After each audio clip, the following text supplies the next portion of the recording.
Week 13 में DC to DC converters के बारे में हम पढ़ेंगे, उसकी टाइप्स, उसकी working. This is a simple block diagram of DC to DC converters.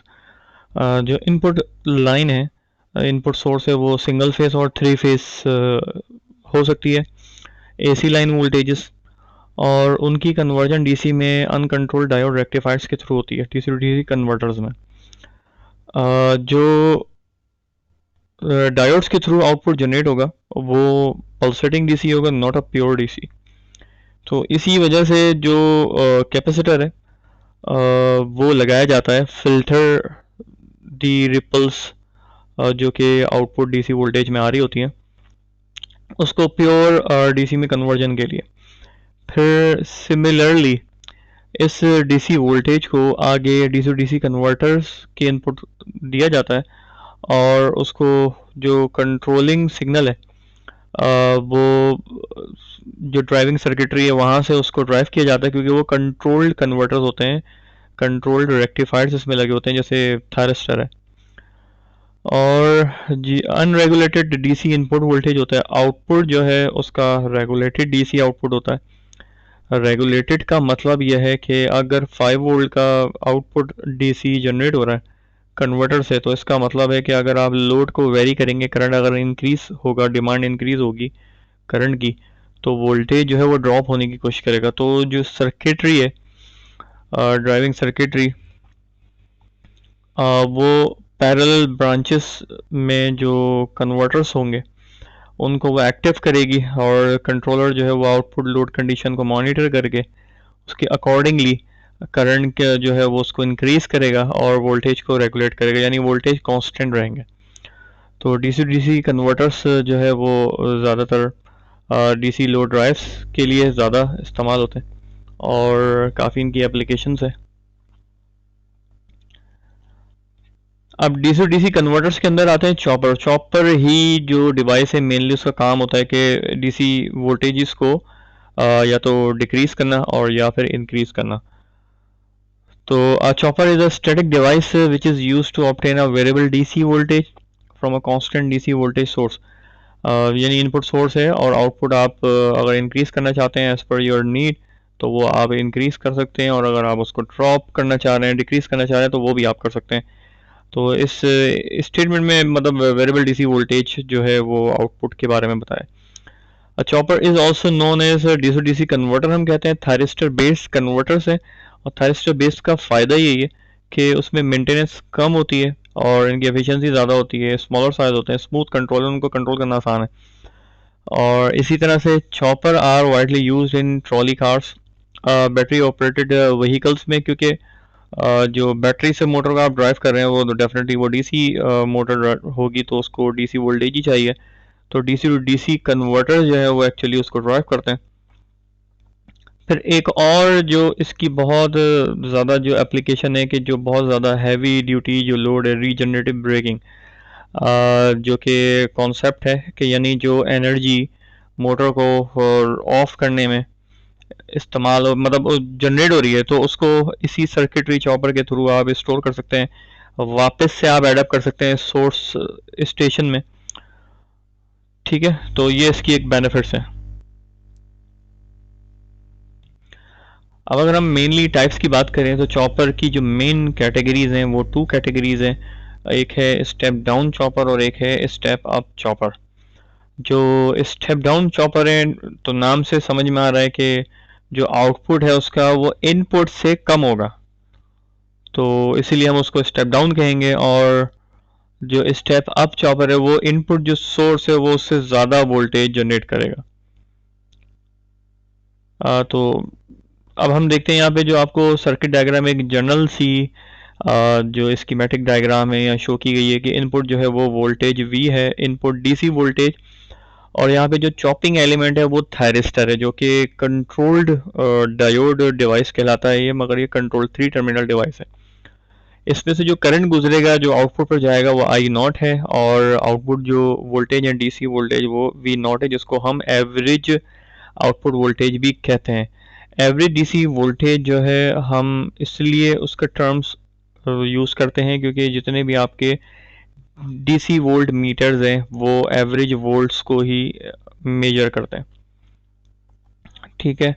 तो इसलिए डिज़ाइनिंग पर्सपेक्टिव से हमें जो एवरेज आउटपुट वोल्टेज है उनको, उनका रिलेशनशिप हमें इसमें देखना है और हमें पता होना चाहिए। तो इसमें जो मेन प्रिंसिपल वो ये है कि इसमें एक तो टाइम होगा टी ऑन, कि जब हम गेट यानी गेट पर हम सप्लाई देंगे, ऑन करेंगे तो ये कंडक्शन करेगा डायोड, और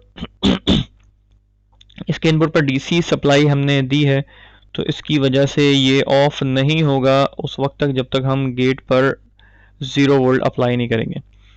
तो डीसी टू डीसी कन्वर्टर्स में एससीआर्स को ऑफ करने के लिए हमें गेट पर 0 वोल्ट देने होते हैं उसको ऑफ करने के लिए।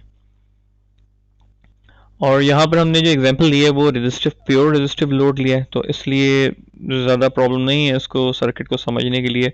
जो इनपुट स्विचिंग जो वोल्टेज है वो उसी को फॉलो करेगा। आइडियल केस हम इसमें कंसीडर कर रहे हैं कि जो एससीआर है जब हम उसको ऑफ करेंगे तो सडन आइडियली वो ऑफ हो जाएगा, जिसकी वजह से स्क्वायर वेव जनरेट होगी। वरना प्रैक्टिकली जो एससीआर है वो एकदम से ऑफ नहीं होता, उसको ऑफ होने में कुछ माइक्रो सेकेंड्स लगते हैं, माइक्रो मिली सेकेंड्स। तो वो प्रैक्टिकल सिनेरियोज में है, मगर जब हम किसी मुश्किल चीज़ को या किसी भी डिवाइस की वर्किंग को समझ रहे होते हैं तो उसके लिए हम आइडियल केस कंसीडर करते हैं।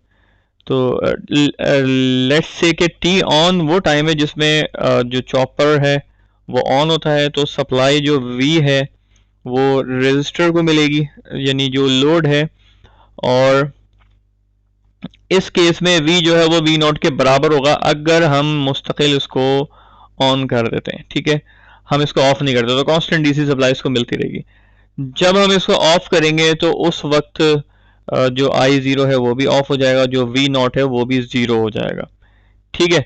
तो हम इसके एक्सप्रेशन तो पहले हम वेवफॉर्म देखते हैं नेक्स्ट स्लाइड के अंदर। फिगर 2.1 के अंदर जो वेवफॉर्म आपको दिखाई गई है, जो इसमें ये बताया है कि टी ऑन वो टाइम पीरियड है जिसमें चॉपर यानी एससीआर को हमने ऑन कर दिया है और जो आउटपुट वोल्टेज है वो यहाँ पे जनरेट हो रहे हैं, ठीक है। इसी तरह से ये टी ऑफ है और ऑफ टाइम पीरियड के अंदर 0 वोल्ट आएंगे, कोई वोल्टेज जनरेट नहीं होंगे। ये वीडीसी की लाइन आपको बताई हुई कि एवरेज जो डीसी वोल्टेज है, ये इसका एक्सप्रेशन हम देखेंगे नेक्स्ट स्लाइड में। अब जो करंट यहाँ पे जनरेट होगा तो वो भी वी बाय आर उसकी एम्पलीट्यूड होगा और वो फॉलो करेगा स्क्वायर वेव भी होगा, क्योंकि रेजिस्टिव लोड है तो उसमें कोई लैगिंग करंट लीडिंग का कॉन्सेप्ट नहीं है, तो जिसकी वजह से बहुत आसानी से हम इसको ड्रॉ कर सकते हैं स्क्वायर वेव। और टोटल टाइम पीरियड जो है वो T on plus T of होता है। तो जब भी कैपिटल टी हम राइट अप करेंगे इसका मतलब ये है कि on time plus of time, यानी ऑन पल्स और ऑफ पल्स, यानी ऑफ ड्यूरेशन जो है वो मिलकर हम, और इसी टोटल टाइम पीरियड से हम क्या कहते हैं ड्यूटी साइकिल को हम जो है फाइंड आउट करते हैं। ड्यूटी साइकिल का फॉर्मूला क्या होता है कि T on divided by time period, total time period. तो उसका हम या तो डी कहीं हम यूज़ करते हैं उस एक्सप्रेशन को, डी फॉर ड्यूटी साइकिल, और या अल्फा भी उसको यूज़ किया जाता है। The thyristor in the circuit acts as a switch. When thyristor is on, supply voltage appears across the load, and when thyristor is off, the voltage across the load will be zero. The output voltage and current waveforms are shown in the given figure 2.2. Figure 2.1 तो circuit diagram है जो यहाँ पे show की है हमने, और figure 2.2 wave form है स्टेप डाउन चॉपर की। हम इसको स्टेप डाउन क्यों कह रहे हैं इसकी हम आगे एक्सप्रेशंस के थ्रू इसको समझाएंगे, क्योंकि देखने में तो ये लग रहा है कि जो इनपुट वोल्टेज है वही आउटपुट पे आ गया, जबकि ऐसा नहीं होता। अब यहाँ पे जो एक्सप्रेशंस हम ड्राइव करें उससे पहले कुछ टर्म्स है उनको समझ लेते हैं कि वीडीसी क्या चीज़ है। एवरेज आउटपुट वोल्टेज है लोड के अक्रॉस, आईडीसी क्या है, आउटपुट लोड करंट है, एवरेज आउटपुट लोड करंट है, टी ऑन ऑन टाइम है और टी ऑफ जो है वो ऑफ टाइम है एससीआर का। टोटल टाइम पीरियड जो है वो कैपिटल टी है, और फ्रीक्वेंसी जो होती है वो always inversely proportional to the time period, जो कि फ्रीक्वेंसी ऑफ चॉपर स्विचिंग और चॉपिंग फ्रीक्वेंसी की जिस स्पीड से आप जो है सिग्नल्स को चॉप कर रहे हैं, this is called chopper frequency, यानी एससीआर को आप जो फायर कर रहे हैं वो कितनी स्पीड से कर रहे हैं।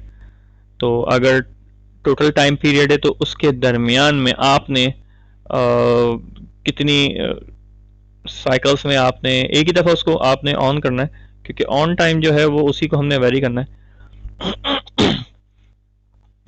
इक्वेशन 2.1 के अंदर एवरेज आउटपुट डीसी वोल्टेज का फॉर्मूला गिवन है कि VDC बराबर है V के। अब आइडियल अगर हम केसेस में से ऑन टाइम और ऑफ टाइम निकाल दें तो जो इनपुट पर है वही आउटपुट पर डिलीवर हो जाएगा, मगर हमने SCR को फायर करना है, ऑन करना है, तो उसके लिए हमने यहाँ पे ड्यूटी साइकिल का कॉन्सेप्ट ऐड करना है कि टी ऑन वो टाइम पीरियड है जिस पर आपने SCR को ऑन किया। टोटल टाइम पीरियड नीचे आ गया है, फिर T on divide by T हो गया, तो जिसको हम ड्यूटी साइकिल बोलते हैं डी, और डी ऑलवेज लेस देन 1 होता है, क्योंकि टोटल से जब भी आप टी ऑन को डिवाइड ही करेंगे तो कुछ ना कुछ आप वैल्यू उसमें रखेंगे, तो या तो वो 0 होगा और 1 नहीं होगा, वो 1 से कम ही होगा। ठीक है, इसलिए कि जो कुछ अगर लेट से अगर मैं 0.2 सेकेंड्स की अगर बात करूं, और आइडियली बात कर रहा हूं मैं रफ कैलकुलेशन, तो टोटल टाइम पीरियड अगर आप लेट से कह दें कि 0.2 सेकेंड जो है वो ऑन टाइम है और ऑफ टाइम आपका 0.8 सेकेंड है, तो टोटल जो टाइम पीरियड है वो कितना हो गया 1 सेकेंड। तो 0.2 जो है वो जब आप 1 से डिवाइड करेंगे तो जो भी वैल्यू आप उसको रिजल्टेंट आएगा वो 0.2 आएगा, और 0.2 को जब भी आप v से मल्टीप्लाई करेंगे तो डेफिनेटली जब भी 1 से लेस देन जो फैक्टर होता है जब आप मल्टीप्लाई करते हैं किसी नंबर से तो वो कम होता है, रिड्यूस हो जाता है। तो इसी वजह से ये स्टेप डाउन जो है वो चॉपर है, क्योंकि जो वोल्टेज डीसी जो आउटपुट वोल्टेज है वो जो सोर्स वोल्टेज है उससे हमेशा कम ही आएंगे, लेस देन होंगे। तो ये एक्सप्रेशन हमें ये चीज़ सिखा रहा है, इससे हमें ये चीज़ समझ में आ रही है। ठीक है, अब नेक्स्ट, अब इसी तरह से हम करंट कैलकुलेट करना चाहते हैं तो आउटपुट जैसी वोल्टेज हमें पता चले तो रेजिस्टेंस या लोड की जो भी इम्पीडेंस है उससे आप डिवाइड कर दें तो करंट आ जाएगा। अब करंट जो है ये आइडियल है, ठीक है। अब यहाँ पे भी ड्यूटी साइकिल का कॉन्सेप्ट आएगा, तो ड्यूटी साइकिल के अकॉर्डिंगली जो है वो करंट की वैल्यू वो वेरी करेगी। तो RMS value of output voltage, अब आरएमएस वैल्यू भी आपको जो है वो कैलकुलेट करनी है कि उसका जो मेन फॉर्मूला है कि वी नॉट और इज इक्वल्स टू 1/t और इंटीग्रल 0 टू t ऑन टाइम, क्योंकि ऑफ टाइम में तो वो 0 है तो उसको हम नेगलेक्ट ही कर देंगे, और वी नॉट का स्क्वायर है और into dt। The RMS value of output voltage V naught is equals to square root of 1/t total time period, 0 to t, which means only on time period of SCR, और V naught square is the output voltage और dt। ये RMS value होती है और RMS value DC की functionally equivalent होती है AC value के।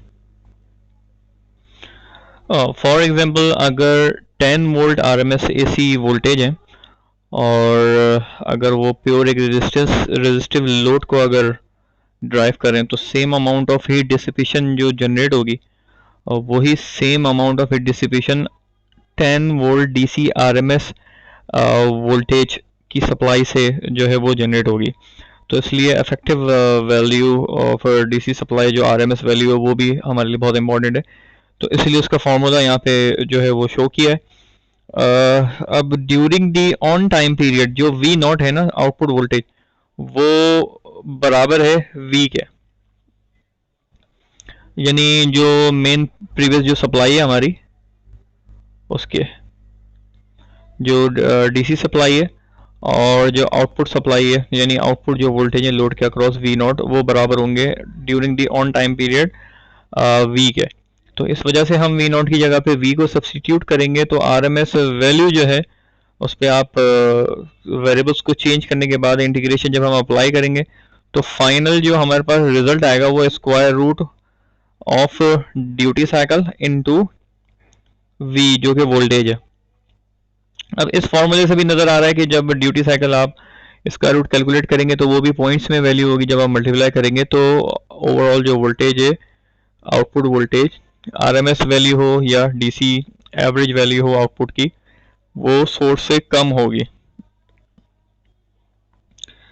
तो इसीलिए जो स्टेप डाउन जो डीसी चॉपर है उसका आउटपुट वोल्टेज जो है वो कम होता है, जो कि नाम से भी हमें समझ में आ रहा है।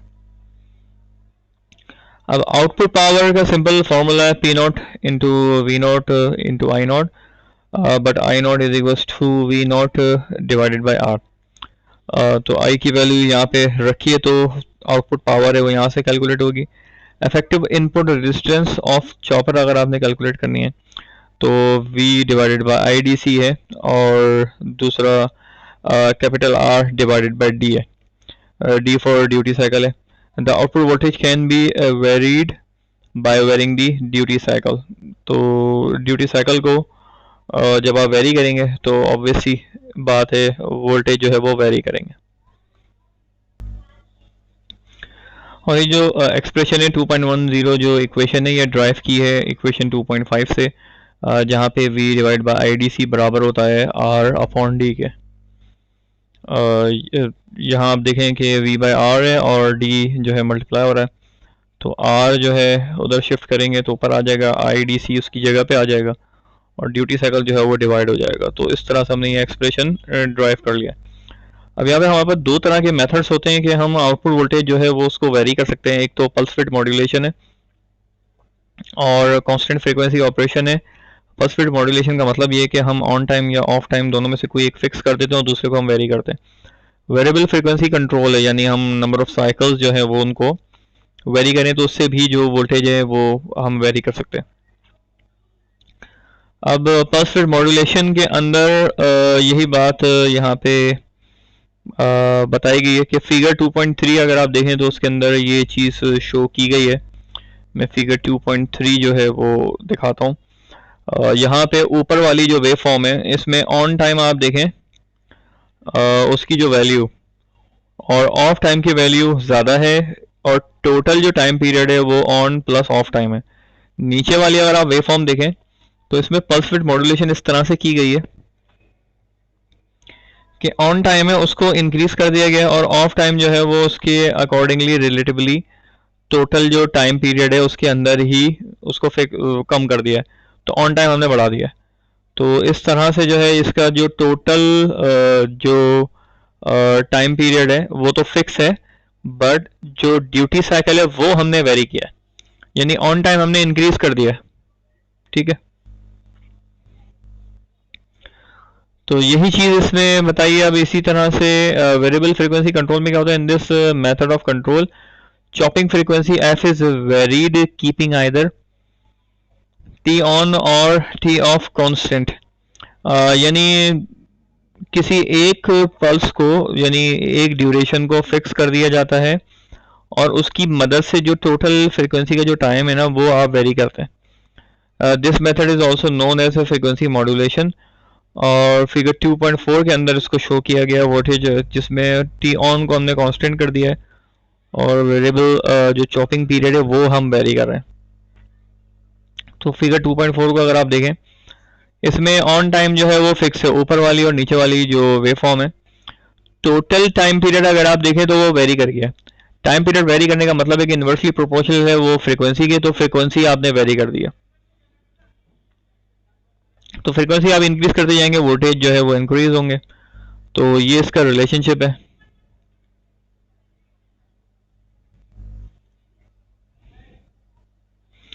तो इसी तरह से in frequency modulation to obtain full output voltage range frequency has to be varied over a wide range.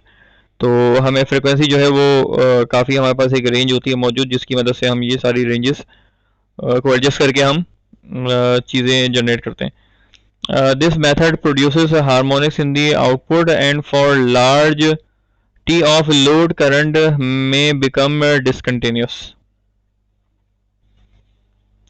अब जो हार्मोनिक्स है वो फ्रिक्वेंसी मॉड्यूलेशन में ये डेंजरस है। जैसे अगर बेस फ्रिक्वेंसी 60 हर्ट्ज है या 50 हर्ट्ज है, अगर आप 220 वोल्ट सिस्टम यूज़ कर रहे हैं तो उसमें 50 हर्ट्ज है, तो फंडामेंटल फ्रिक्वेंसी 50 हर्ट्ज है और हार्मोनिक्स जो है वो उसका मल्टीप्लाई होते हैं। जैसे सेकंड हार्मोनिक का मतलब है कि वो 100 हर्ट्ज की फ्रिक्वेंसी होगी, थर्ड हार्मोनिक जो है वो 3 टाइम मल्टीप्लाई होगा, तो 150 हर्ट्ज की जो है वो सिग्नल्स आएंगे, और ये जो सिग्नल्स हैं ये हार्मफुल होते हैं सिस्टम के लिए, ओवरहीटिंग जो है वो प्रोड्यूस होती है।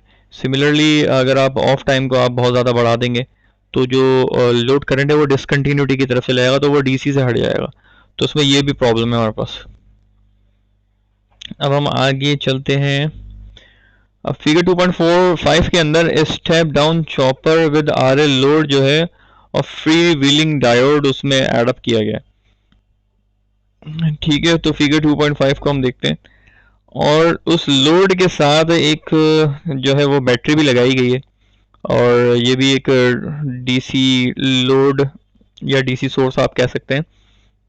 तो जो भी आउटपुट करंट होगा वो नॉर्मल जो हॉरिजॉन्टल जो लाइन होती है ग्राफ के अंदर, उससे कुछ पर्टिकुलर वोल्टेज शिफ्टिंग के बाद ही उस पर वो करंट जो है वो जनरेट होगा। तो स्टेप डाउन जो चॉपर है उसका कॉन्सेप्ट बिल्कुल यही है कि हम जब इसको ऑन करेंगे एससीआर यानी चॉपर को, तो जो करंट की डायरेक्शन होगी वो इस डायरेक्शन में फ्लो होगा जो कि आई नोड आपको नज़र आ रहा है। और फर्स्ट जो टी ऑन है, टी ऑन के अंदर जो करंट गुजरता हुआ जाएगा रेजिस्टेंस से और इंडक्टर से, और इंडक्टर को वो एनर्जाइज करेगा, और यहाँ ये साइकिल कंप्लीट हो जाएगा अनटिल एंड अनलेस के जब आप ऑन टाइम को आप कंप्लीट नहीं कर लेते। तो पोलरिटी जो है वो इस डायरेक्शन में आ जाएगी, यानी जब करंट आपने इसको ऑन किया है, स्विच ऑन है, तो करंट की डायरेक्शन यहाँ से यहाँ ये करंट फ्लो होगा, और इंडक्टर पे जो पोलरिटी होगी वो ड्यू टू दी सोर्स वो ये होगी, तो ड्यूरिंग दी ऑन टाइम। ठीक है, अब इसी तरह से जब हम इसको ऑफ करेंगे, जब हम इसको ऑफ करेंगे तो करंट की जो डायरेक्शन होगी वो ये ऑफ हो जाएगा और सर्किट यहाँ से ओपन हो जाएगा। ठीक है, तो उस वक्त 40 ये जो करंट जो गुजरा है ये टी ऑन के लिए है। ठीक है, अब मैं यहाँ से इसका ज़रा मार्कर चेंज कर लेता हूँ।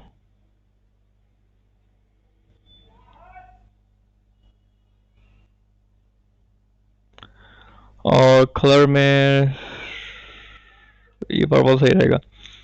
अब जब हमने इसको ऑफ कर दिया तो मैं यहाँ से सर्किट को ब्रेक कर देता हूँ। ठीक है, और सिमिलरली अब जो करंट की जो डायरेक्शन होगी वो होगी तो सेम ही, और वो इस तरह से करंट जो है वो ट्रेवल करेगा इस लूप के अंदर फ्री व्हीलिंग डायोड के थ्रू। और जो ऑफ टी ऑफ के लिए ये सब कुछ होगा, दिस इज टी ऑफ। जब टाइम पीरियड जो है वो हम ऑफ रखेंगे इसे, ऑफ डबल एफ, और इस वक्त जो सोर्सिंग प्रोवाइड कर रहा होगा वो इंडक्टर कर रहा होगा, तो इंडक्टर जो एनर्जी स्टोर करेगा वो इसी डायरेक्शन में शिफ्ट होगी, और इंडक्टर की डिस्चार्जिंग के वक्त जो पोलरिटी है वो रिवर्स हो जाती है। तो पॉजिटिव से नेगेटिव की तरफ करंट फ्लो करेगा, और ये इस तरह से ये सिंक हो जाएगा। तो during the of time period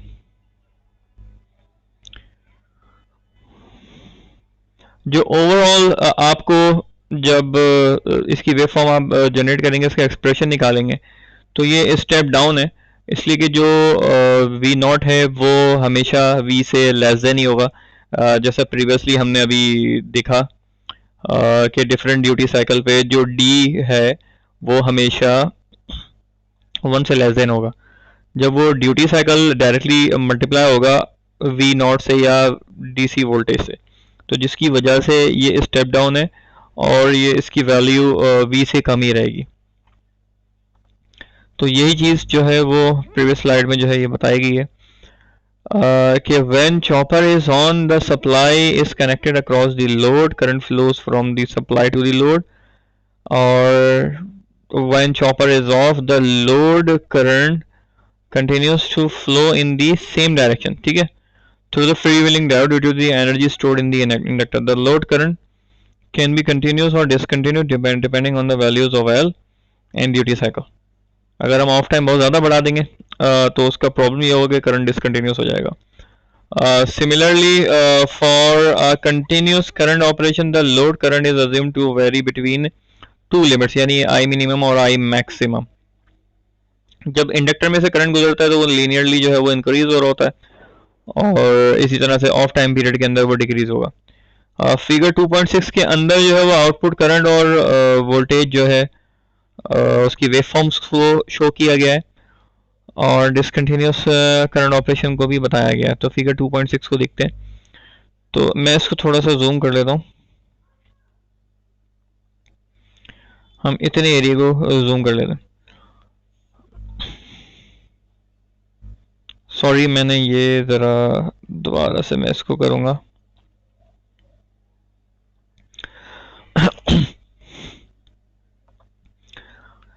ये ऑन टाइम पीरियड है जिसमें हमने SCR को फायर किया, ऑन किया है.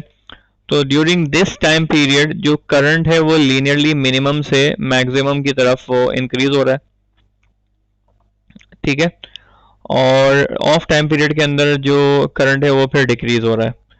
इसी तरह से ऑन टाइम पीरियड जो है वो उसको फॉलो करता रहेगा. इसी तरह से जो बॉटम पे आपको ग्राफ नज़र आ रहा है उसमें डिसकंटिन्यूस करंट शो किया गया है. यहाँ पे ऑफ टाइम तो हमने फिक्स रखा है मगर हमने इंडक्टर की वैल्यू बहुत ज़्यादा बढ़ा दी है. तो इंडक्टर की वैल्यू बहुत ज़्यादा बढ़ाने की वजह से जो है वो करंट डिसकंटिन्यूस हो गया, उसमें डिस्टॉर्शन आ गई है, एनर्जी उसने ज़्यादा स्टोर कर ली है और वो नीचे की तरफ देर तक उसको सप्लाई कर रहा है. तो इस तरह से डिसकंटिन्यूसिटी आ जाएगी करंट के अंदर. When the current exceeds I maximum, the chopper is turned off and it is turned on when current reduces to I minimum. तो ये इस तरह से इन लिमिट्स के अंदर हमें इसको फायर कराना होता है. तो ये स्टेप डाउन जो चॉपर है वो इस तरह से वर्क करता है. एक्सप्रेशन, अब हम यहाँ पे एक्सप्रेशन देख लेते हैं कि लोड करंट अगर टी नॉट है, मैं इसको अगेन मैं जूम करूँगा और सबसे पहले हम इसको जूम करके देख लेते हैं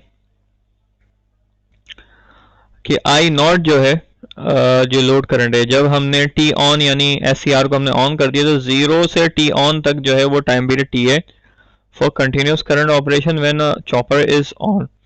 अब हमारे पास यहाँ पे तीन एलिमेंट्स है R, L और E. तो इसी तरह से जो आउटपुट वोल्टेज है वो V नॉट है और जो I नॉट है वो करंट है. तो जो इनपुट वोल्टेज है वो इन तीनों के वोल्टेज ड्रॉप के सम के बराबर होगा. तो इस तरह से हम इसकी इक्वेशन ड्राइव कर सकते हैं. जो वोल्टेज है अक्रॉस दी रजिस्टर वो बराबर होगा I नॉट इंटू आर के, और इंडक्टर के अंदर rate of change of current होता है तो di/dt होगा और into L inductance plus E जो है वो वोल्टेज है जो कि डीसी लोड के हैं जो कि यहाँ पे एक बैटरी है. तो इक्वेशन 2.1 के अंदर हमने ये एक्सप्रेशन ड्राइव किया. अब हमने इसका लैप्लास ट्रांसफॉर्म हमने अप्लाई किया तो एस डोमेन यानी फ्रीक्वेंसी डोमेन के अंदर ये शिफ्ट हो जाएगी और इस तरह से ये हमारे पास एक एक्सप्रेशन आ जाएगा 2.12 के अंदर के V/S बराबर इसके. अब इसमें हम फैक्टराइजेशन लेंगे और रीअरेंजमेंट करने के बाद हम at t is to 0 initial current condition जो है वो हम यानी इनिशियली जो है वो मिनिमम करंट है. तो मिनिमम करंट का जो एक्सप्रेशन है वो हमने I नॉट और 0 नेगेटिव जो है जो कि जब हमने ऑन किया है SCR को तो इनिशियल कंडीशन हमने I मिनिमम के बराबर लिए. तो I नॉट S बराबर आ जाएगा 2.13 में कि V-E divided by LS into S plus R divide by L plus I minimum S plus R upon L. ये सब जो है वो प्रीवियस इक्वेशन है 2.12 और इसके अंदर हमने I मिनिमम रख दिया इनिशियल कंडीशन और सिमिलरली जो अरेंज किया है इस पूरी इक्वेशन को तो हमारे पास फाइनल इक्वेशन ये आ जाएगी 2.13. अब हम वापस से हमें टाइम डोमेन में जाना है. लैप्लास हमने इसलिए अप्लाई किया था क्योंकि जो एक्सप्रेशन है उनको सॉल्व करना आसान हो जाता है और जो इंडक्टर है या कैपेसिटर है वो फ्रिक्वेंसी डोमेन में उनका एनालिसिस होता है। बट एट द एंड जो है हमें टाइम डोमेन में वापस हमें ओवरऑल सिस्टम की बात करनी होती है, तो हम दोबारा से उसका इनवर्स लैप्लास ट्रांसफॉर्म अप्लाई करते हैं। तो जब हमने उसको इनवर्स लैप्लास ट्रांसफॉर्म अप्लाई किया तो और टी ऑन में जो हमारे पास आई नॉट टी है उसका फाइनल एक्सप्रेशन हमारे पास ये आ जाएगा 2.14। दिस एक्सप्रेशन इज वैलिड, यानी ऑन टाइम की हम बात करें तो ये सिर्फ इसके लिए वैलिड है।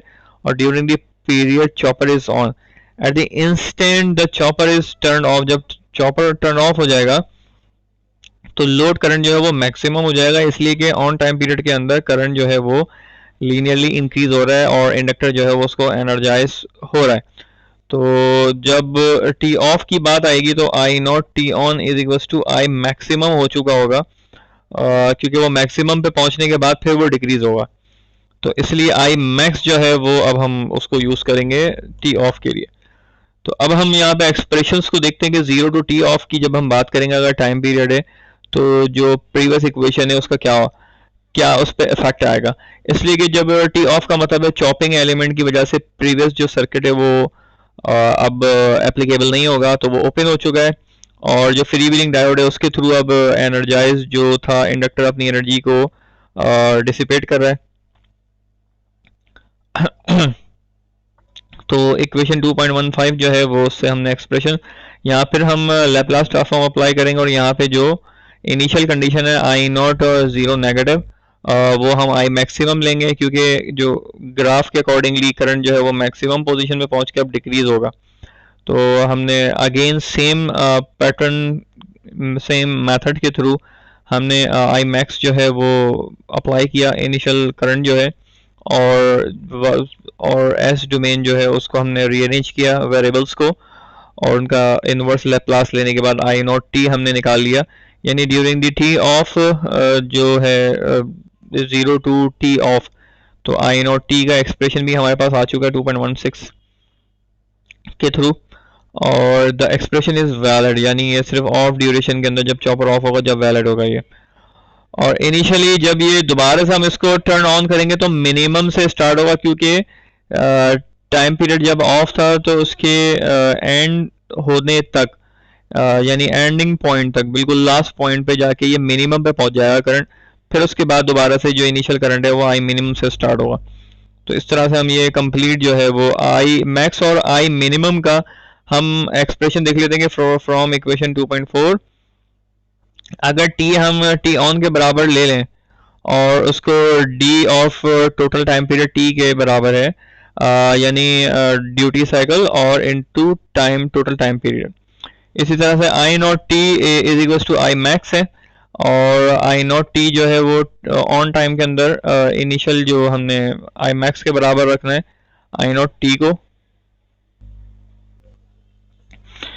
तो इक्वेशन 2.4 के अंदर हमने t is equal to T on consider किया और टी ऑन जो ऑन टाइम पीरियड है वो एक्सप्रेशन हमने निकाला है कि ड्यूटी साइकिल जैसे हम पहले पढ़ चुके हैं बराबर होता है T on divide by T के। तो टी ऑन की वैल्यू हमने टी के बराबर ली है, क्योंकि इसमें जो फाइनल वैल्यू है जो ऑन टाइम पीरियड के अंदर वो मैक्सिमम जो है वो आई मैक्स होगा।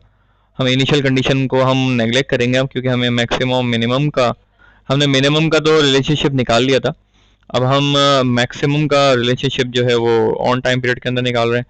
तो टी ऑन जो है वो बराबर होगा डी टी के और आई नॉट टी बराबर होगा आई मैक्स के। तो आई नॉट टी की जगह पे जो 2.4 इक्वेशन है उसमें हमने आई मैक्स रख दिया और बाकी जहाँ पे टी था तो वहाँ टी की जगह पे हमने डी टी हमने इंसर्ट कर दिया जो 2.414 इक्वेशन के अंदर था। तो हमारे पास एक एक्सप्रेशन आ गया। इसी तरह से 2.16 जो इक्वेशन है वो ऑफ टाइम पीरियड की है, तो t बराबर है टी ऑफ के और ये बराबर होगा ऑफ टाइम पीरियड, क्योंकि T on plus T of बराबर होता है टोटल टाइम पीरियड के। तो वहां से हमने जो है टी ऑफ की वैल्यू निकाल ली है और टी ऑफ जो है वो बराबर हो गया टी माइनस टी ऑन के। और टी ऑन का एक्सप्रेशन हमें पता है कि वो ड्यूटी साइकिल और टोटल टाइम पीरियड के बराबर होता है। तो जब हम वो डी टी रखेंगे यहाँ पे तो कैपिटल टी हम कॉमन निकालेंगे तो 1 माइनस डी हमारे पास बचेगा। तो टी की वैल्यू हम पुट अप करेंगे 2.16 इक्वेशन के अंदर, तो हमारे पास ये एक्सप्रेशन सिंप्लीफाई हो जाएगा। और आई मिनिमम हमने इसलिए रखा है क्योंकि जो फाइनल वैल्यू है करंट की टी ऑफ के ड्यूरेशन के एंड के वक्त वो फाइनल एक्सप्रेशन हमने रखना है, तो वो आई मिनिमम हो जाएगा। तो इस तरह से एक एक एक्सप्रेशन हमारे पास 2.18 से आ गया, 2.17 से आ गया। तो अब हमने क्या करना है कि एक वैल्यू उठा के जो आई मिनिमम की है वो उठा के हम जो है 2.17 में रख देंगे। तो आई मैक्स की जो है वो हमारे पास वैल्यू 2.19 इक्वेशन के अंदर ये हमारे पास एक्सप्रेशन हमें मिल गया। इसी तरह से जो आई मैक्स की वैल्यू हमें मिली है वो हम 2.18 में रख देंगे, तो आई मिनिमम की वैल्यू हमारे पास आ जाएगी।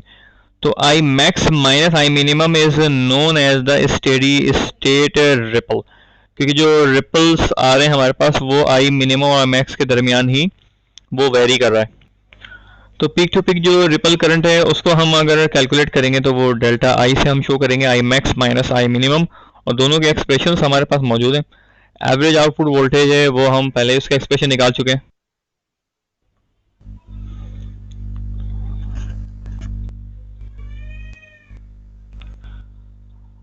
अब जो रिपल फैक्टर है, रिपल करंट जो लीनियरली करंट इंडक्टर में से जो राइज होता है मैक्सिमम वैल्यू तक जाता है, तो उसका एक्सप्रेशन हमने जो निकाला था वो delta I is equal to I max minus I minimum. जो एवरेज वैल्यू है आउटपुट वोल्टेज की वो एज वी नो दैट के वी डी सी बराबर है duty cycle into source voltage के। इसी तरह से average output current I minimum और आई मैक्स का एवरेज है डिवाइडेड बाय 2 कर दें तो अप्रोक्सीमेटली आई डी सी हम इन दोनों की मदद से कैलकुलेट कर सकते हैं, एवरेज आउटपुट करंट। सिमिलरली अगर हम अजम्पशन करते हैं कि load current varies from I minimum to I maximum, तो इंस्टेंटेनियस लोड करंट जो है वो इस एक्सप्रेशन से हम लोग कैलकुलेट कर सकते हैं कि I not is equal to I minimum plus delta I into T by D T, duty cycle और टाइम पीरियड। और फॉर ये जो टोटल टाइम पीरियड है ये ऑन टाइम तक का है, यानी जो चॉपर है आपका वो टी ऑन तक, 0 से टी ऑन तक, और इंटू डी टी जो है वो एक्चुअली वो टी ऑन की वैल्यू है। अब जो डेल्टा आई है उसकी जो वैल्यू हमने प्रीवियसली निकाली है आई मैक्स माइनस आई मिनिमम, और उसको हम पुट कर देंगे डिवाइडेड बाय डी टी और इंटू टी। तो ये आई नॉट जो है वो इंस्टेंटेनियस करंट का एक्सप्रेशन है जो इक्वेशन 2.23 है। RMS value of load current अगर हम कैलकुलेट करना चाहते हैं तो उसके लिए वही integration of I naught square D T, और 0 से टी ऑन तक का टाइम पीरियड है, और 1 ओवर जो टी एक्चुअली यहाँ पे टी ऑन है तो टी ऑन की वैल्यू हमें पता है ड्यूटी साइकिल और टोटल टाइम पीरियड। अब इसमें आई नॉट की जगह पे हमने जो इक्वेशन 2.3 को जब हम पुटअप करेंगे और स्क्वायर को जब हम एक्सपेंड करेंगे तो हमारे पास ये एक्सप्रेशन इस तरह से आ जाएगा। सेकंड उसको जब फैक्टराइजेशन हम करके सिंप्लीफाई करेंगे फर्दर तो फाइनल एक्सप्रेशन जो R I not R M S है वो हमारे पास ये आ जाएगा, आई मिनिमम स्क्वायर और I max minus I minimum का whole square divide by 3 plus I minimum into I max minus I minimum उसका स्क्वायर रूट। अब जो चॉपर करंट है वो भी हम कैलकुलेट कर सकते हैं, उसका भी अगेन फॉर्मूला है 1 ओवर टी और 0 से डी टी यानी टी ऑन तक, और I naught square D T. I naught square की जो वैल्यू है वो हमने प्रीवियसली निकाल के यहाँ पे इंसर्ट कर दिया अगेन, और फाइनल जब एक्सप्रेशन को एक्सपेंड करेंगे तो ये वाला जो एक्सप्रेशन है वो इक्वेशन 2.24 के बराबर आ जाएगा।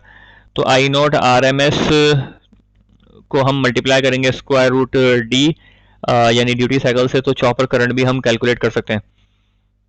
जो अफेक्टिव इनपुट रेजिस्टेंस है वो R I is equal to V upon I S है, और आई एस जो है वो एवरेज सोर्स करंट है तो वो बराबर होता है D into I D C के। जो एवरेज जो चॉपर सर्किट स्टेप डाउन का जो complete average output DC current है उसको हम ड्यूटी साइकिल से मल्टीप्लाई करेंगे तो हमारे पास सोर्स एवरेज करंट आ जाएगा, और ये वैल्यू हम प्रीवियस इक्वेशन में जब पुट अप करेंगे तो एक्टिव इनपुट रेजिस्टेंस हमारे पास आ जाएगी V upon D I D C. अब नेक्स्ट जो है वो स्टेप अप चॉपर है, इसका हम वर्किंग प्रिंसिपल देखते हैं। फिगर 2.13 के अंदर स्टेप अप चॉपर जो है उसकी स्कीमेटिक जो है जनरलाइज डायग्राम शो करी है जिसमें इनपुट वही डीसी सोर्स वोल्टेज है। अब इंडक्टर जो है वो सीरीज में एडअप किया है। चॉपिंग जो एलिमेंट है एस सी आर उसको अब अक्रॉस द इंडक्टर और वोल्टेज सोर्स कनेक्ट किया हमने। उसके बाद जो है वो एक फ्री व्हीलिंग डायोड है डी, जिसका काम ये है कि जब इंडक्टर स्टोर करेगा एनर्जी तो उस वक्त वो सप्लाई करेगा लोड को। सिमिलरली एक कैपेसिटर लगा दिया उसके लोड के पैरेलल में, ताकि जो रिपल्स है उनको फिल्टर आउट कर ले। और लोड हमारे पास कोई भी लोड हो सकता है, तो वी नॉट। और इसी वजह से अब हम इसकी जो वर्किंग है उसको देखते हैं कि सबसे पहले हमारे जो केस है वो कंडीशन ये है कि हमने जो चॉपिंग एलिमेंट है उसको ऑन किया है, और जब हम इसको ऑन करेंगे तो करंट की जो डायरेक्शन होगी वो होगी इस तरफ। मैं पहले इसके करंट जो इसकी इंक है वो मैं चेंज करना चाहूँगा। इनिशियली जब ये ऑन होगा तो T on, for T on when SCR is on, you have fired the SCR at this point, और इसकी वजह से जो करंट की डायरेक्शन है वो यहाँ से यहाँ होगी। सॉरी, मैं इसको ज़रा इरेज कर देता हूँ और अगेन मैं ड्रॉ करूँगा, और करंट यहाँ से इस डायरेक्शन में फ्लो करेगा और इस लूप में पूरा ट्रेवल करेगा। उस वक्त इंडक्टर की जो पोलरिटी है वो ये होगी कि प्लस होगा इधर और इधर होगा आई। तो आई इस लूप के अंदर जो करंट ट्रेवल कर रहा होगा वो आई टी ऑन होगा उस वक्त।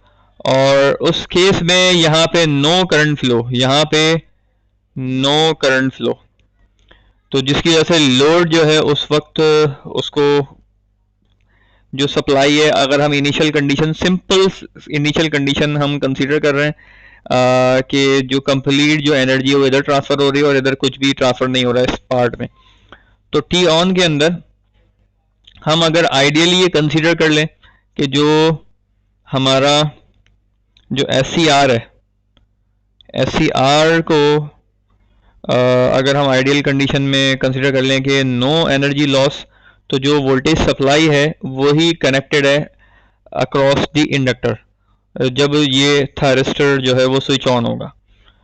तो जो वोल्टेज यहाँ पर है वो वोल्टेज सप्लाई के बराबर है जब टी ऑन हमारे पास है। अब हम सेकंड केस को हम देखते हैं कि जब हम इस SCR को ऑफ कर देंगे उस वक्त क्या होगा। तो उस वक्त के लिए हम पहले कलर चेंज करेंगे, और मैं इसको पर्पल कलर कर रहा हूं।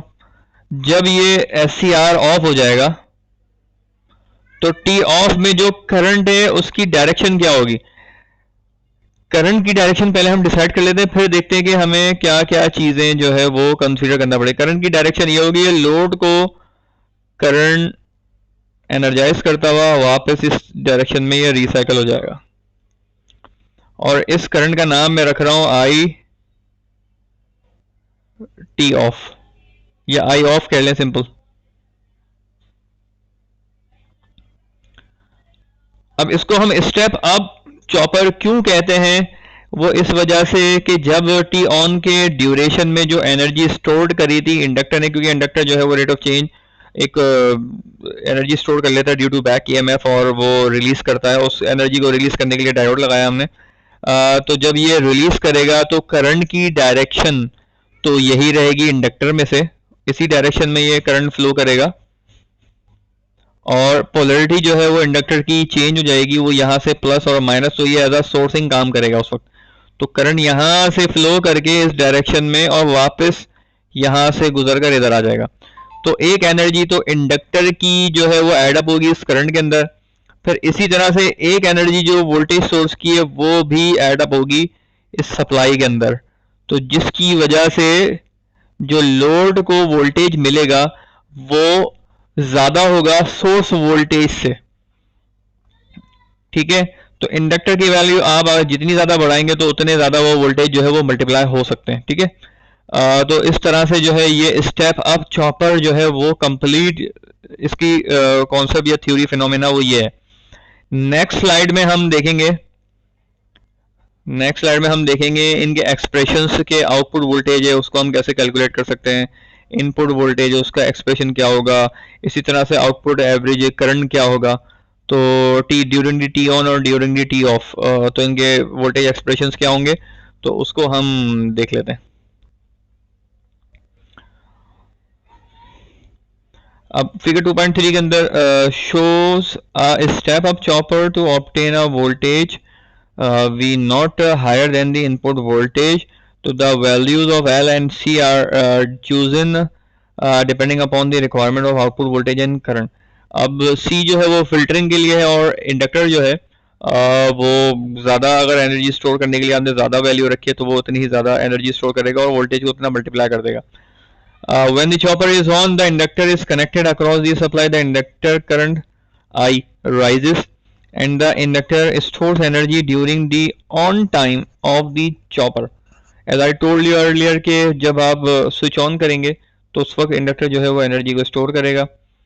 When the chopper is off, the inductor current I is forced to flow through the diode D and load for a period T off. The current tends to decrease, resulting in reversing the polarity of induced EMF in L. Therefore, voltage across load is given by V naught is equals to V plus L di by dt। ठीक है, जो load है उसके across जो voltage है, अगर आप previous slide में देखें तो इस लोड के अक्रॉस जो V नॉट है, ठीक है, वो किसके बराबर है कि जो वोल्टेज है सप्लाई का और जो वोल्टेज ड्रॉप है इंडक्टर के अक्रॉस। तो वही वोल्टेज जो है अगर हम यहाँ पे जो डायोड के जो फॉरवर्ड बायसिंग वोल्टेज है उसकी जो ड्रॉप है जो उसको अगर हम नेगलेक्ट कर दें तो ओवरऑल जो यहाँ पे जो वोल्टेज है वो बराबर होगा इन दोनों के एडिशन के। और V not is greater than V क्योंकि जो इनपुट सोर्स है वो एडअप हो रहा है किस में, जो इंडक्टर के जो वोल्टेज है। Now the expression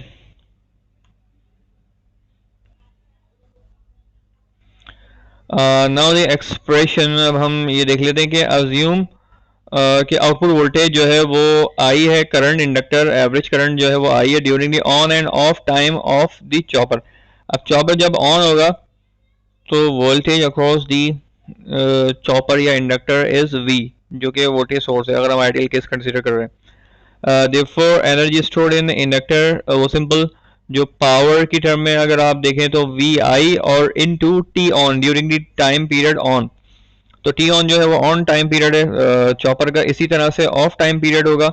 of time period में क्या होगा कि inductor energy supplied by inductor to load, तो लोड वोल्टेज अक्रॉस L, तो वोल्टेज अक्रॉस L जो है वो बराबर हो जाएगा V नॉट माइनस V के, क्योंकि ऑफ टाइम पीरियड के अंदर जो लूप दूसरा बनेगा उसमें इंडक्टर और सिंपली लोड के जो वोल्टेजेस हैं उन दोनों का जो समेशन है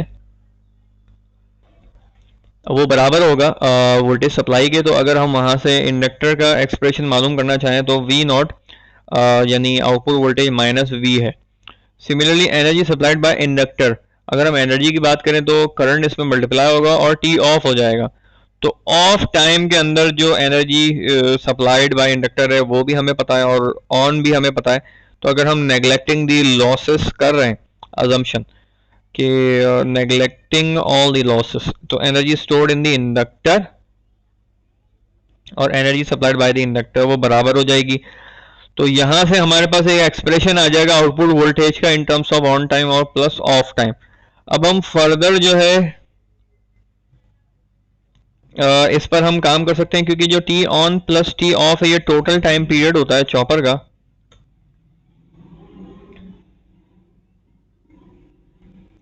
तो इस स्लाइड में जो है वो यही बात बताई गई है कि जो टोटल टाइम पीरियड है वो टी के बराबर है, चॉपिंग टाइम पीरियड और स्विचिंग पीरियड जो है, और टी जो है वो टाइम पीरियड और टी बराबर होता है T on plus T of के। तो यहाँ पे टी बराबर हो गया उसके और टी माइनस टी ऑन हमने रखा है क्योंकि टी ऑफ जो है वो बराबर होता है, तो उसकी वैल्यू अगर हम यहाँ से फाइंड आउट करेंगे तो टी माइनस टी ऑन जो है हमने यहाँ पे पुट अप कर दिया। इसी तरह से टी को अगर हम नीचे से कॉमन निकाल लें तो T on divide by T expression बचेगा और यहाँ 1 बचेगा और टी से टी कैंसिल हो जाएगा, तो ये एक्सप्रेशन होगा। और T on divide by T हमें पता है कि ये ड्यूटी साइकिल के बराबर होता है डी के, तो ये फाइनल एक्सप्रेशन हमारे पास आ गया इक्वेशन 2.29 के अंदर। अब हम वेरिएशन अगर हम करते हैं ड्यूटी साइकिल की तो 0 से 1, ड्यूटी साइकिल हमेशा 0 और 1 के दरमियान रहता है, 1 से लेस देन ही रहेगा।